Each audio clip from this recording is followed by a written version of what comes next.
ओम शांति। अभी तक हम आपके समक्ष बहुत विशेष टॉपिक्स पर प्यारे प्यारे अनुभवों व परमात्मा प्रदत्त ज्ञान के गुह्य राजों के राज खोल चुके हैं। अब यह सहज राजयोग की अंतिम पड़ाव पर है। बस एक दो महत्वपूर्ण बातें ही समझने की रह गई हैं, जिनकी चर्चा हम अपने इस वीडियो में करने जा रहे हैं। तो कृपया वीडियो को अंत तक अवश्य देखें। वर्तमान समय चारों तरफ जो नज़ारे, चाहे वो बीमारियों के हों, युद्ध के हों या प्राकृतिक आपदाओं के दिखाई दे रहे हैं, इनसे एक बात तो बहुत अच्छी तरह से समझ में आ रही कि ये सब और अधिक दिन नहीं चलेगा या ज़्यादा सहन नहीं किया जा सकता। हर कोई निराश, उदास एवं हताश हो चुका है। दुख, दर्द व बीमारियां, परेशानियां इतनी बढ़ चुकी कि पग पग पर बस जैसे डर ही डर व्याप्त है। लेकिन फिर भी कुछ शास्त्रवादी, शास्त्र पाठी अब भी कह देते हैं कि अभी तो कलयुग का प्रथम चरण अर्थात अभी तो जैसे बच्चा है, अभी तो 3 चरण यानी 40,000 या लाखों वर्ष बाकी हैं। पर सोचने की बात है कि जब अभी पाप इतना अति बढ़ गया, संबंधों में इस कदर गिरावट आ गई, तो आगे इतने सालों में और क्या नहीं होगा। अभी तो आत्मा इतनी निर्बल हो गई कि जरा सी बात में अपनी जीवन लीला को ही समाप्त कर देती। वे सोचते कि चलो इस तरह दुख, परेशानियों, रिश्तेदारों या कर्जदारों से हम पीछा छुड़ा लेंगे। पर बेचारे कितने नादान हैं, उन्हें नहीं मालूम कि हिसाब तो आत्मा के साथ जाता है और अगले जन्म में भी नई देह से भी हमें यह ब्याज सहित चुकाना पड़ता है। परंतु अब परमपिता परमात्मा कहते हैं कि कलयुग अभी बच्चा नहीं, बूढ़ा हो गया है। अब तो सृष्टि के महाविनाश की घड़ी एकदम जैसे निकट आ पहुंची है। विकारों की चिता जलती ही रहती है। एटॉमिक पावर आदि भी बिल्कुल जैसे रेडी है। आज केवल रूस और अमेरिका के पास ही लाखों टन बमों जितनी आणविक अस्त्र हैं। वैज्ञानिक एवं विद्याओं के विशेषज्ञ भी कहते हैं कि जनसंख्या जिस तीव्र गति से बढ़ रही है, अन्न की उपज उतनी अनुपात में नहीं हो पा रही। वातावरण प्रदूषित तथा पेट्रोल, कोयला, खनिज लवण आदि के शक्ति स्रोत भी शीघ्र ही समाप्ति की ओर हैं। कलयुगी सृष्टि तो जैसे वेंटिलेटर पर है, अंतिम कृत्रिम श्वासें ले रही है। अभी भी अगर हम लाखों हजारों वर्ष कलयुग के माने तो इन सभी बातों की ओर से जैसे आंखें मूंदे हुए हैं। बहुत बड़ी भूल है, हम अज्ञान निद्रा में जैसे सोए हैं। कहावत भी है ना, कितनी सटीक, कि जब ब्रह्मा जी भाग बांट रहे थे तो क्या तुम कुंभकर्ण की नींद में सो रहे थे। हाँ, अभी भी जो लोग परमात्मा संदेश को एक कान से सुनकर दूसरे से निकाल देते, वे कुंभकर्ण की तरह अज्ञान नींद में ही सोए पड़े हैं। उन्हीं के कान ऐसे कुंभ के समान हैं, क्योंकि कुंभ बुद्धिहीन होता है, तो वे लोग अपने सौभाग्य को जैसे स्वयं ही लौटा रहे हैं। केवल शारीरिक व आर्थिक बल ही पर्याप्त नहीं होता, मानसिक आत्मिक बल या ताकत बहुत कुछ होता है। सभी को बात ये अच्छी तरह याद रहे कि परमात्मा अधर्म के महाविनाश से ही दैवी धर्म की पुनः स्थापना कराते हैं। कुंभकर्ण के बाद अब बात आती है उनके ज्येष्ठ भ्राता श्री दशानन रावण के रोब का भी वास्तविक परिचय देने की, जो कि अब बहुत जरूरी है। आज तक हम आप उसे जितना जानते थे उससे अधिक उसकी मानते थे, अर्थात उसकी मत पर चलते थे, और फिर उससे भी अधिक उमंग उत्साह से उसको ही वर्ष वर्ष जला देते थे। अब तक हम भी यही समझते थे कि 10 सिर वाला रावण श्रीलंका का राजा, प्रकांड पंडित, वेदों का ज्ञाता था, लेकिन बहुत बड़ा राक्षस भी था जिसने श्री सीता का अपहरण वेश बदल कर किया था। उसके शीश पर गधे का सिर भी दिखाते हैं, जो कि हठी एवं मतहीन की निशानी है। लेकिन अब स्वयं परमात्मा शिव ने समझाया कि रावण कोई 10 शीश वाला राक्षस यानी मनुष्य नहीं होता, वह तो वास्तव में बुराई का प्रतीक है। उसके 10 सिर यानी 5 स्त्रीजन्य विकार और 5 पुरुष के विकार इन विकारों को दर्शाते हैं, जैसा कि आज के समाज में देखा भी जा रहा है। इस समाज के लोग बहुत ग्रंथ व शास्त्र पढ़े हुए हैं, विज्ञान में भी उच्च शिक्षित हैं, लेकिन वे हिंसा और अन्य विकारों के वशीभूत होते हैं। उनकी विद्वता जैसे उन्हीं पर बोझ मात्र है। वे उदंड बन गए। भलाई की बातों के लिए तो जैसे दुकान यानी दोनों कान बंद हैं। रावण अर्थात वो बाण, वो रौब नंबर 1 का, जो सबको दुख दे, रुलाए। सीता के अपहरण का भाव यहाँ वास्तव में आत्माओं की शुद्ध भावनाओं के ही अपहरण का सूचक है। इसी प्रकार कुंभकर्ण आलस का तथा मेघनाद कटु वचनों का प्रतीक है। और ये भेष बदलना अर्थात यहाँ इंसान जैसा होता है अंदर से, वह वैसा अपने आप को प्रकट नहीं बल्कि बाहर के लोगों के हिसाब से अपने आप को प्रकट करता है, यानी अपना आंतरिक स्वरूप छिपाकर बाह्य सुसज्जा वेशभूषा को दिखाता है। और जैसे कि आज ये पूरा संसार ही एक महाद्वीप है अथवा मनुष्य का मन ही लंका है, क्योंकि इसमें हमेशा शंका ज़्यादा है, संशय है, निश्चय बुद्धि वो नहीं रहता। वर्तमान में मनुष्य आत्माएं माना कि रावण के प्रभाव में पूरी तरह से हैं।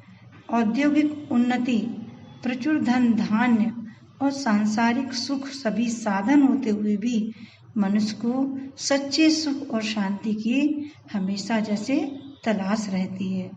घर घर में कलह, क्लेश, लड़ाई, झगड़ा और दुख अशांति है तथा भ्रष्टाचार, मिलावट, अधर्म और असत्यता का ही राज है। तभी तो इसे रावण राज कहते हैं। तो अब परमात्मा के बताए अनुसार हम सबको सत्य, धर्म और निरंकारी मार्ग को अपनाते हुए बापू जी के इच्छा अनुसार रामराज की स्थापना और परमात्मा के इस महान कार्य में सहयोगी बनना चाहिए। तो चलिए सुनते हैं एक बहुत सुंदर गीत। जो कहते हैं हमसे अभी उम्र नहीं है ज्ञान की, नादां है वो क्या जाने संगम घड़ियां भगवान की।